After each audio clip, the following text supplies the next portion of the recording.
2026 is going to be an awesome year. We got some pretty cool stuff coming up. First off, we got Foundations of Recovery. This is our flagship program. We're starting it in January. This is for anyone, man, woman, or couple who wants to come and reclaim their heart from shame, trauma, and betrayal. We start off with an education on all sorts of principles, give you the common language. We feed you from a fire hose in terms of all things recovery. It is such a great start to recovery. And we get at the roots of things, Tyler. This isn't like any other program. Like, this is our healing journey in process, and Foundations is where we begin. If you look at the value that you're getting there to kick off a good recovery with all of the right education, all of the right language, and a team to get you started while also being directed by Brandon and myself through the whole process, what a deal. So if you're interested, if you're struggling, if you've been wanting to do something for a long time, jump into this. This only comes around every so often, and we would love to have you there. Click the link in the description to sign up for it. And to make it even sweeter, we're also including a raffle for a free pass to the Radiant Dawn retreat. Anyone who signs up for Foundations will be added to the raffle for that free Radiant Dawn pass. If you're a man and you sign up for Foundations, your name still gets entered, and you can give that pass away if you win it to any woman that you want to. So what you're saying, Tyler, is if you sign up and participate in Foundations, you could possibly go to Radiant Dawn for free? That's exactly what I'm saying, which is crazy because Foundations by itself is already an insane value. Man, I sound so salesy. But it actually is awesome. So come to Foundations. And even if you don't come to Foundations, sign up for Radiant Dawn. It's beyond therapy, the best healing experiences that you can have. Click the link below and come join us. I'm realizing how unseen I've been in our relationship. What now? Welcome to the Real Talk Recovery Podcast with the Therapy Brothers. We're brothers, we're therapists, and we know recovery. Bring your stories, your questions, your successes with real recovery.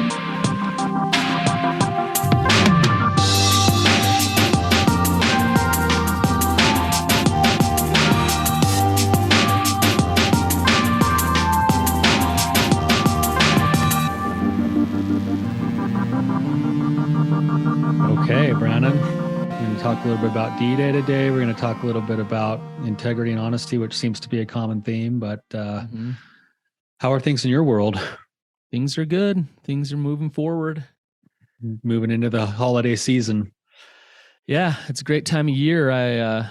Me and the kids went skiing for the first time last weekend. So the resort opened up, and my kids complained half the day and loved it.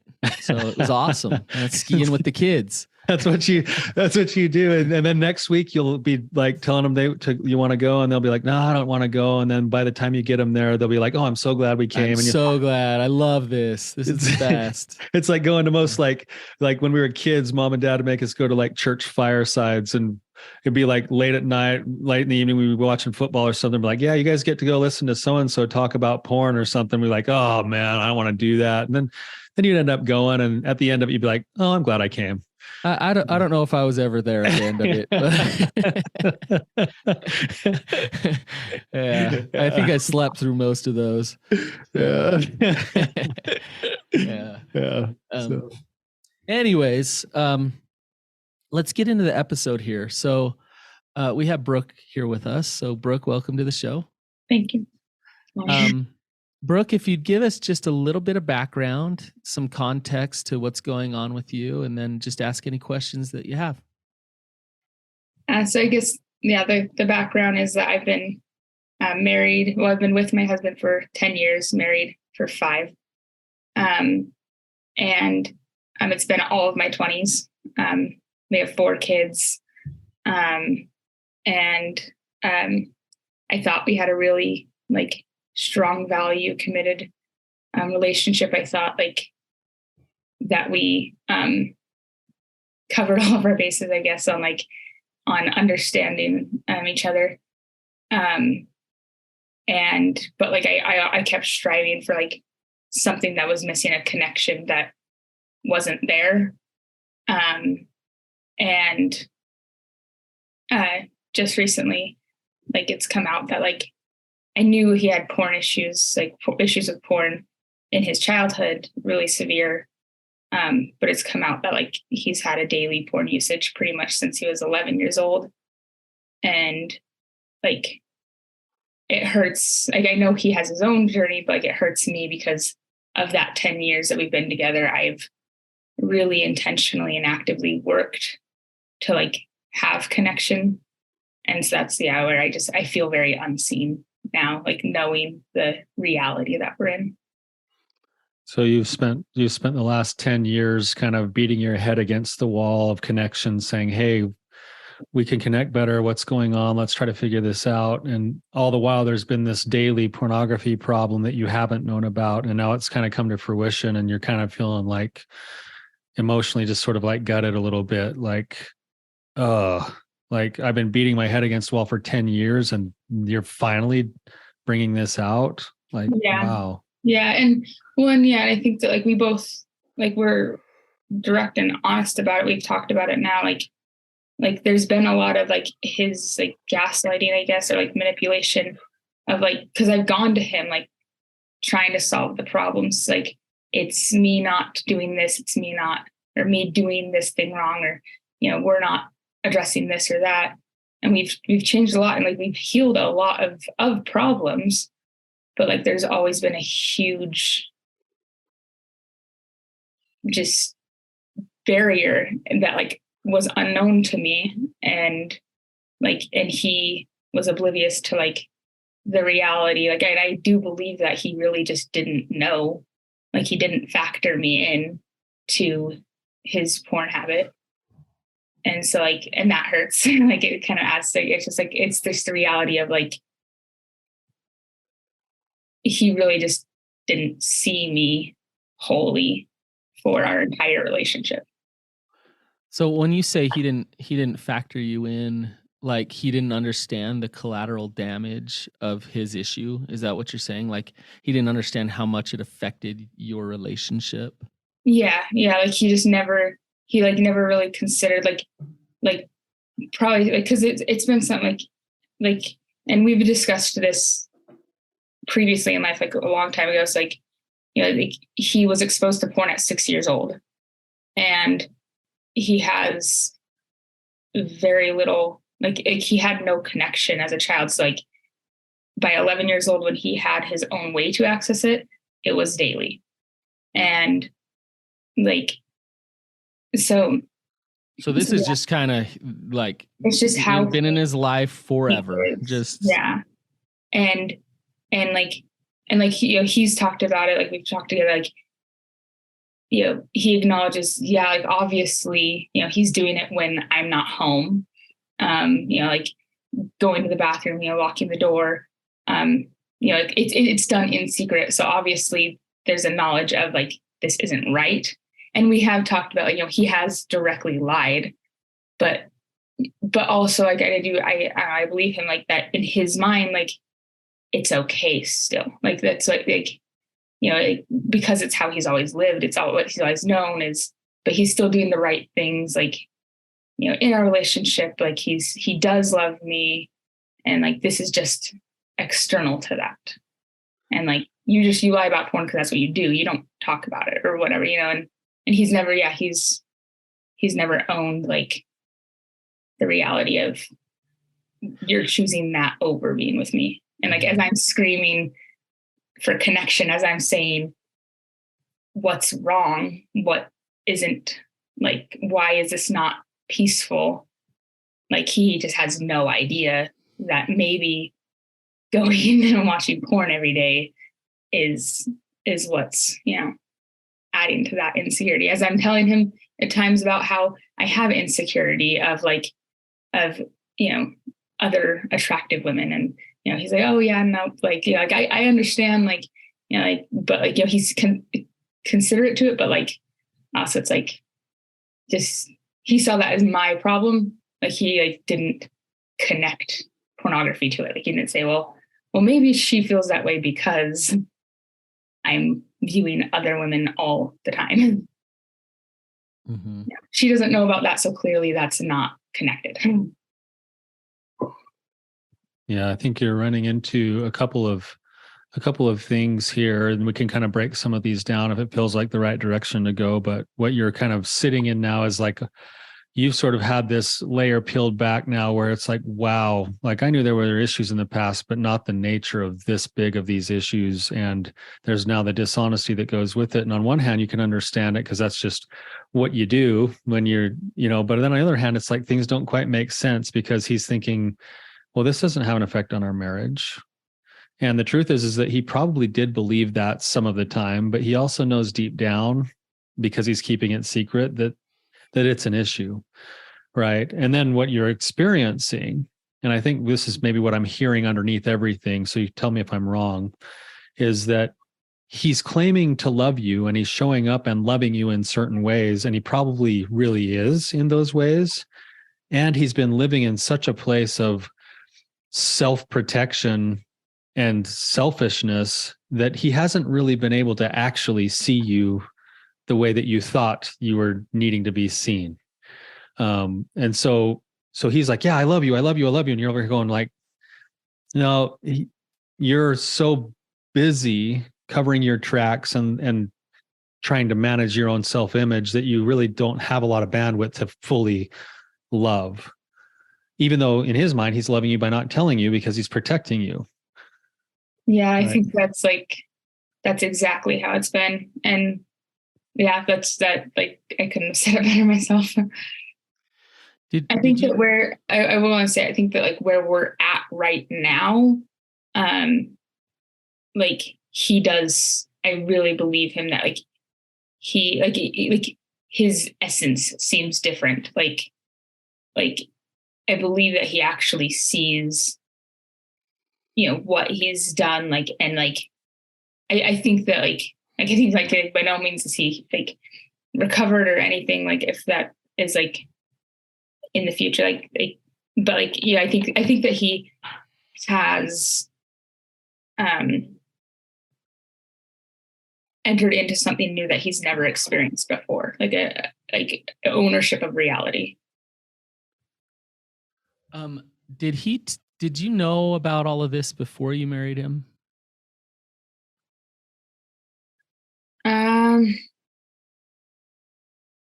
Yeah. Like his childhood. Yes. I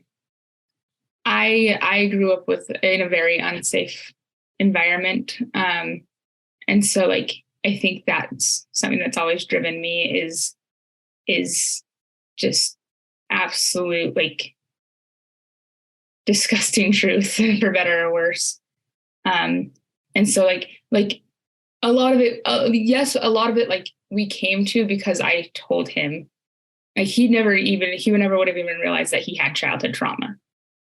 Like, okay. And like he wouldn't have like realized that. And he's processed like himself. He's realized it, but he wouldn't have realized it if I didn't say, hey, that shouldn't happen to a child.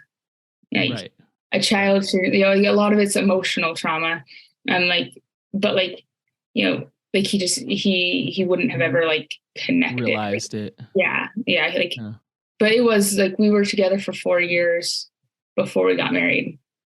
And yeah, we went through, because I guess the biggest, when we first got together, he had a nicotine addiction or tobacco use. And at that point, I was only 17 at that point, but I knew that I didn't want tobacco in my life. And so I told him like, hey, like, I like you, but if that's something in your life, like we'll find other people. Mm-hmm. And he was willing to quit. And after 4 years of not quitting, he quit. And he's now been, I guess, 5 years. It's now been it's coming up on 5 years that I know, and I believe him that like he hasn't had nicotine in his life at all, nicotine of any kind. And like, and it's not even a factor anymore. Like even going through all this, like I asked him the other night, like, has that come up? And, he's like, honestly, like, no, like it's not. Like when I think about it, if I drive past a gas station, I think about it, like I think of how disgusting and how glad I'm at, like how disgusting the usage is and how glad I am that I don't do that anymore. Like there's no desire there. And so yeah, we've gone through like hard things and we've addressed like childhood things and why, because of things that he's experienced, he does things now. Like we've talked through those intimately. Okay. I want to ask you a couple things that might push you a little bit here, Brooke. Okay. So fair warning. So is his porn addiction, does it have anything to do with you? I think my current insecurities, like I feel yes, if I like step away from it and objectively look at it. No, I like, I think that it's based off of like just avoidance of connection, like, you know, avoidance of like I see it as it's the one thing that he has connected to in his life. Like he really hasn't had other relationships outside of like ours before us. Like, you know, he hasn't had any like friendships or family like relationships. And so I just like, it definitely affects, like it makes me very insecure, but like, if I were to objectively look at it, like, I think it's just, I think if I have a role in it, I think that it's because I am guarded with, I want safety and I'm not willing to just trust good enough. Like because I have like, you know, we have gone into hard things. Maybe so like subconsciously, maybe he feels like I'm like, he can't fully invest in me because like, he's worried that like our commitment, if he does, like it'll end. Like, yeah, it's like, that's like, if I have a role in it, I feel like it's that he is afraid to like not have pornography and like put all of that relationship into me and like get hurt and have it be another relationship that he tried for, that like rejected him.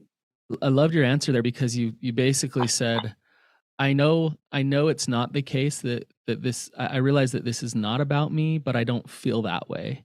Right. Yeah. And then you went on and this is, I think this is the interesting part. You went on to say what I really, and I'm interpreting this my way, but what I really want is trust and safety. And the question is, you know, how do you go about getting trust and safety? And you look at this situation and it's really interesting because from 6 years old to 11 years old, like he's been doing this thing, right? Mm-hmm. And it reminds me of like eating sugar. Like sugar was crammed down my throat like every day, you know, and then if I were to get married and my wife didn't want, and I know this is apples and oranges, but my wife didn't want me to eat sugar. And if she took it deeply personal and like freaked out if I ate sugar, but I'm still like, you know, getting the Slurpees every day or whatever it is. I am in no way condoning his use of pornography. I'm not saying it's okay, but trust is built on honesty and transparency. And the other side of trust is also safety and empathy. Right. And so, but porn's a hard one because in a relationship, that fidelity is important. That sexual fidelity is important. So, Brooke, on one hand, you want to be very safe for him to be able to talk openly with you about his struggles, about what happens, right? Yeah. And on the other hand, you want to be honest and boundaried for you about what you need in the relationship, right? So how do you balance those things at the same time? And if your trauma comes into play, it'll make it so that that you're not a very safe person for him to talk that openly with. Am I making sense? Yeah, I think that's exactly correct. Yeah.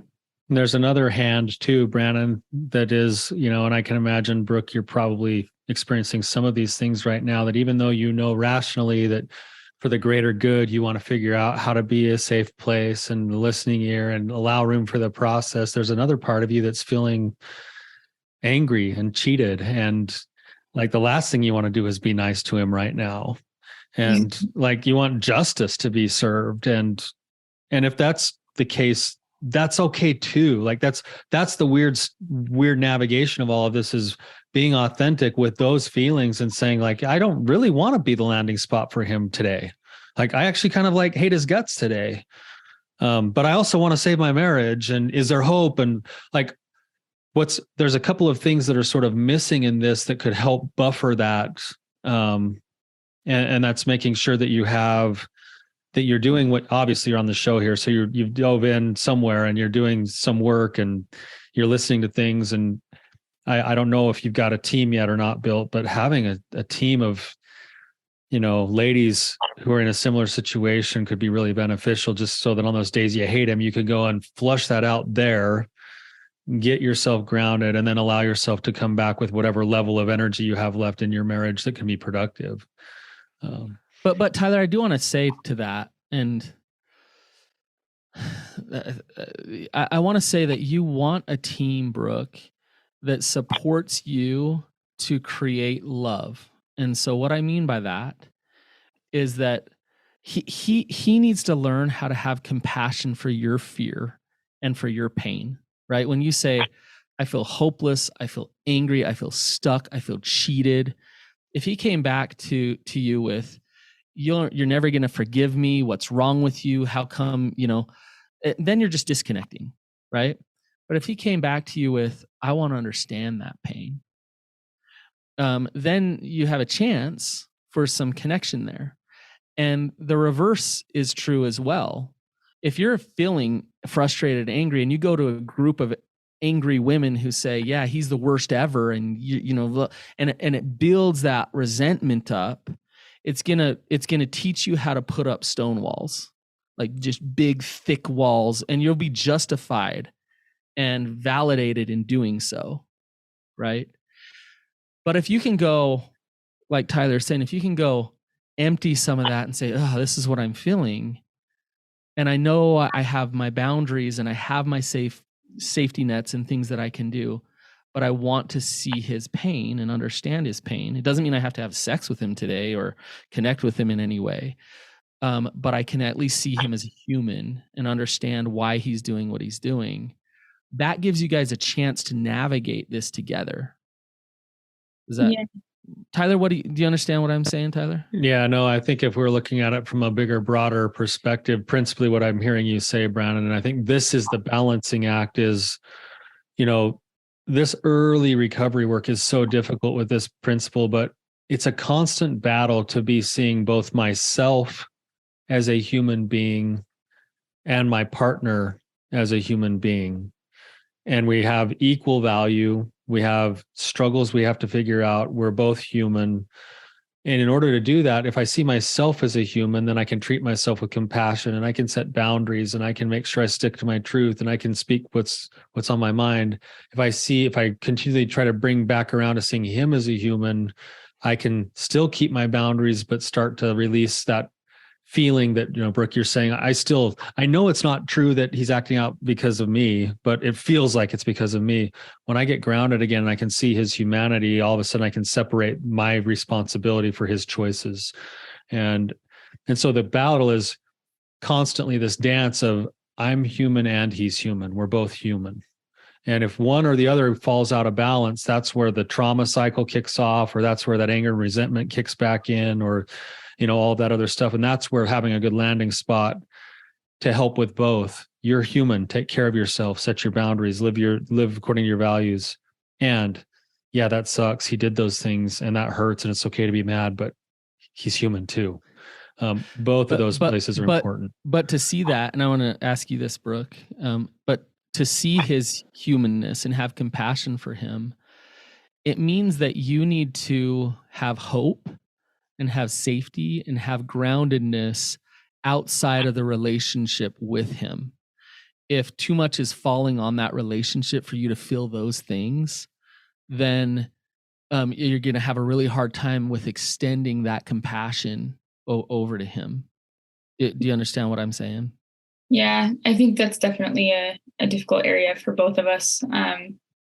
Like as you guys are talking, I'm thinking about like, yeah, like having other people to share with. I think that yeah, it makes sense. Like there are no safe people to share with in our current life. Like in that fear of like, you know, and that I guess I own that I can't share with anyone because I do see him as a person. I do know that he's more than this problem. I know that our marriage, like we are more. Like I know that, like I like to believe, I feel like I know that, like, you know, the 10 years wasn't just this. Like there were things built and there were connections made, but like there's definitely a fear of like, if I don't control it, if I don't deal with it myself, like if I were to share it with somebody, like I don't want that. I don't want it to become my identity. Mm-hmm. Like I don't want it to become like that. Like he's a disgusting person and a terrible husband. Because yeah, I guess sometimes he is. Like he has been clearly, but like that's not his identity, and I don't want it to be. Like I don't want pornography addiction to be who we are, and I definitely fear that like if anyone, like I can't think of a single person like that I know, like if anyone were to like know that, like it would instantly be like, oh, you're a victim of abuse and like you're just a shell of an existence, and you know everything negative about this scenario, and he's a monster and disgusting and filthy, and like no one should trust him. Yeah. And so I think that's a hard thing to think like what to do with, I guess. But Brooke, you're really wise, and for you to be wary of that is really good. Like that's your intuition coming up and saying like, I don't want to fall into the Tyler and I have seen this where couples spend decades of their life together, and it's all about, you know, like working this recovery, and their whole life is about his porn addiction, right? And that's not happiness either. They're still resonating in like fear and resentment and control, and ultimately what I think that you want is to just have peace and have love together and create intimacy in your relationship. And so, but there is a reality here. The reality is there is a pornography addiction. And so for you guys to say, okay, that's a piece of our marriage and that's a piece of him. That's a part of it, right? We can't be in denial about that. But that's not everything. And that doesn't have to consume your world completely. But you have to face the reality that it's there, right? And that's why you're here today. It is there. But with it being there, how can we move forward to create this peace? Both on an individual level. You are not condemned to a life of hell and suffering in your relationship, Brooke. And here's a really beautiful, awesome thing. You, independent of him, you have the ability to choose whether or not you're going to spend your life like that or not. And he might fight for you and stay married to you and create a life of beauty and recovery and all this stuff with you, or he might not. But you're not stuck. You can move forward and find peace and find healing no matter what. Do you understand what I'm saying? Yeah. How does that make you feel? Yeah. What's coming up emotionally for you, Brooke?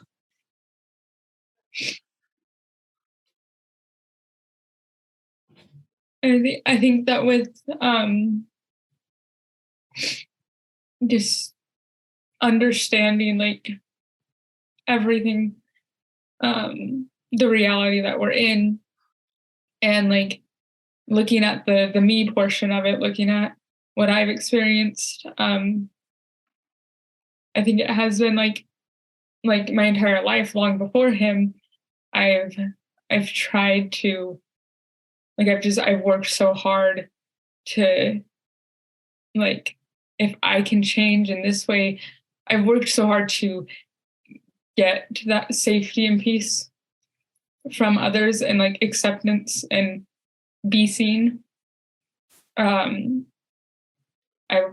and like so like it's just hard to see how much that's been real in this relationship in the last 10 years, how much I've I really enjoyed the person I've become. I really do like myself. I've changed a lot of things for the better, and like I like it, but it's also just so bitter that like to realize like it wasn't us holding hands and working together to become more. It was like a lot of it was me just striving. If I do this, then I'll like, you know, like it was me just controlling the narrative of we're happy, we're connected, we're together, like we have the life that I want.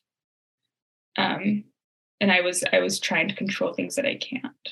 Yeah, I think as you're talking, I can hear like the longing and grief in your voice and some pain there.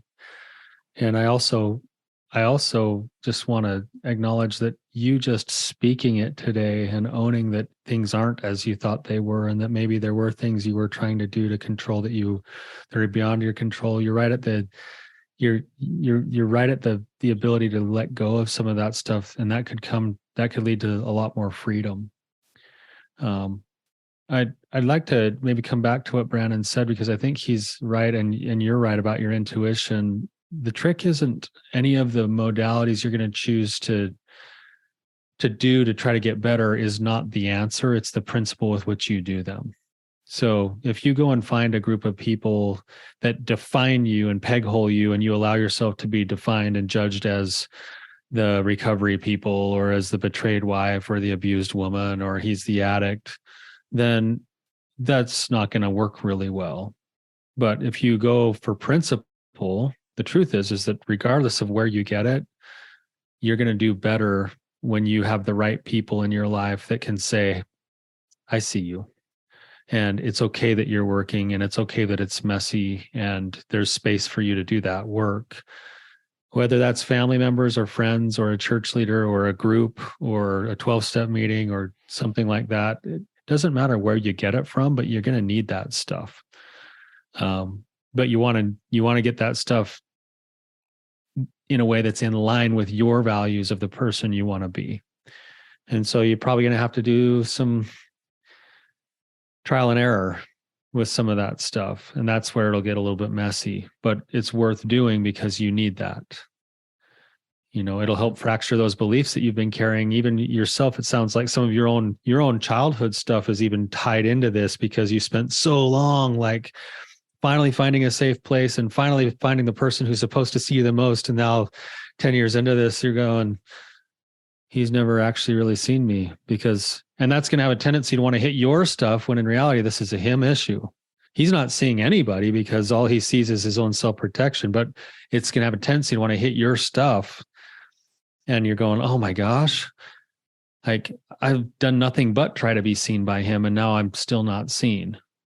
And that's where your individual work's going to continue to come in, the work you've already been doing. Yeah. Yeah. No, Brooke, to be honest with you, you feel a little bit isolated in terms of like you want support and help, but you're also kind of careful of like not wanting to fall into some of these traps. And I can give you some phone numbers of some women who are in solid recovery, who do not hate their husbands, and they're not resonating in that anymore. That they did. There was resentment and all those feelings of hurt and all those things. but I can give you some support of some women that can really help you in your situation, who have been right where you're at. They're beyond that now, and their lives aren't just about their husband's porn addiction. Some of these women are divorced, some of these women are married. It makes me kind of sick. I over a decade ago, I threw a conference called the WOPA's conference, and it was. Do you know what WOPA stands for? You better tell her. She's not going to know. Oh. Most of our listeners aren't going to know that term. I hate to talk about this. It's cringeworthy. Wife of Porn Addicts Conference. And we had like it was chock full, right? Unfortunately, and it was all these women identifying as, that's what I am, a wife of a porn addict. Like, that's what I am. And they are married to somebody struggling. They are a wife of a porn addict, but that's not their identity. Yeah. And the content of the conference was very much hating on their husbands, right? And I hear that that's not what you want to do, but it is not fair that you're in the situation that you're in. It's not fair that he's hiding things from you and lying to you and doing the things that a porn addict would do. It's not fair. That's not okay. But it's also not okay, Brooke, for you to stay right where you're at and just trying to survive through this, right? Yeah.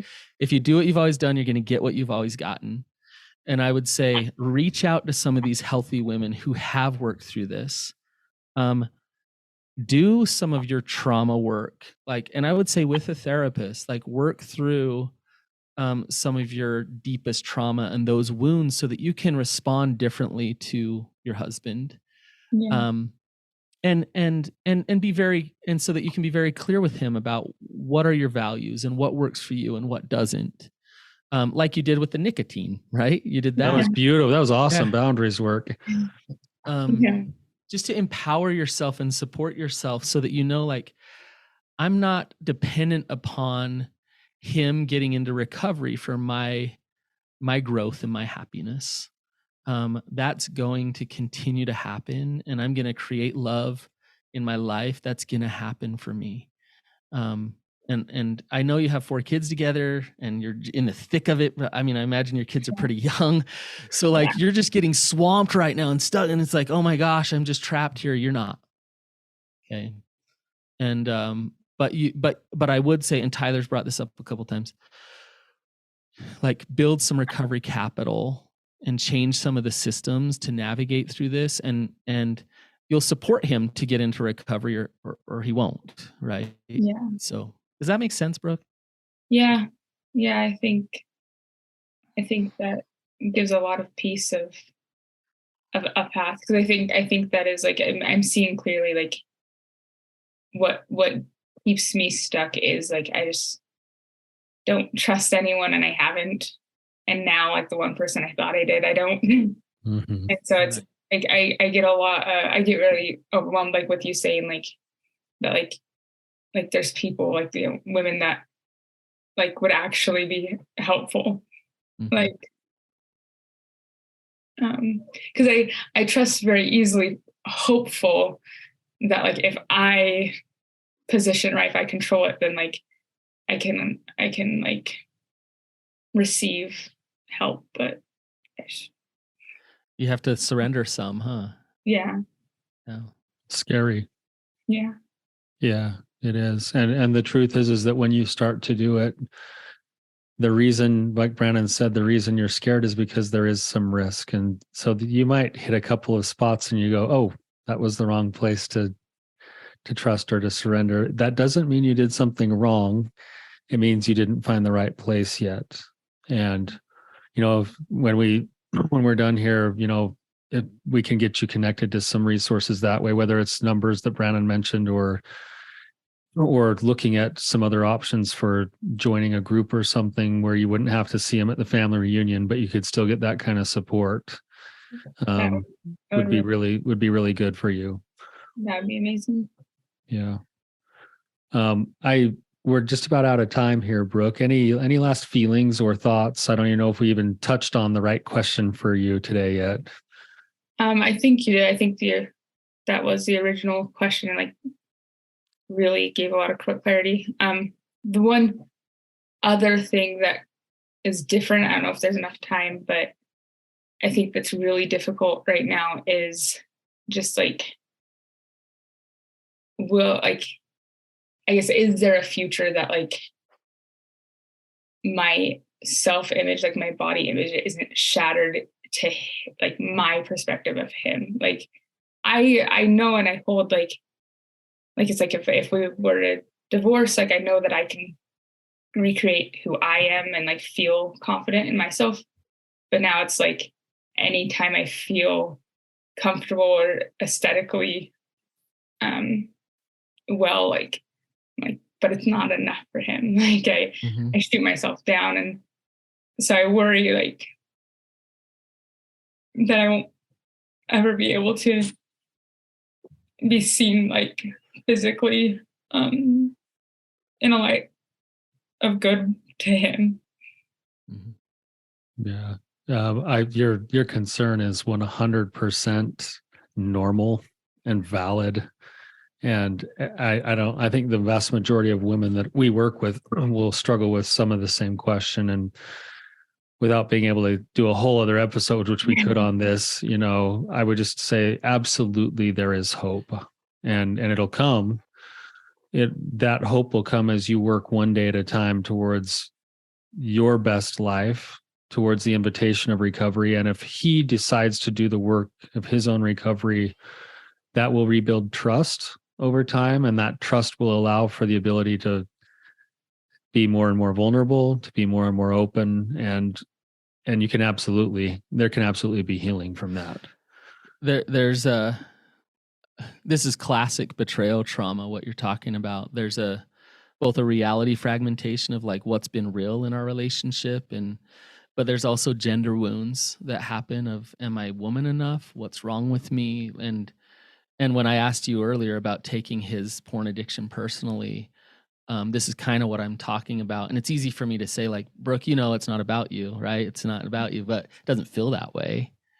And so to do this work to heal yourself when it comes to these gender wounds and this trauma about your body image needs to be done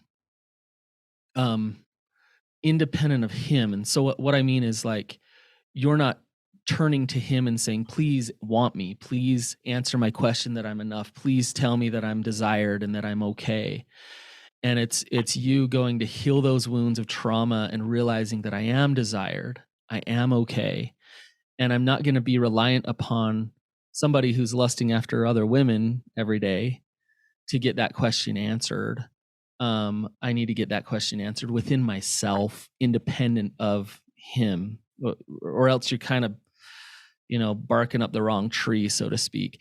Now, if he does his recovery work and in a healthy relationship with good, I call it polarity with the masculine and feminine, then he absolutely will be part of answering that question that you're desirable and that you're beautiful, and you'll feel that in that relationship. And it's okay for you to have the boundary of, I need to at least know that we're working toward that in our relationship. So we have that type of polarity and intimacy.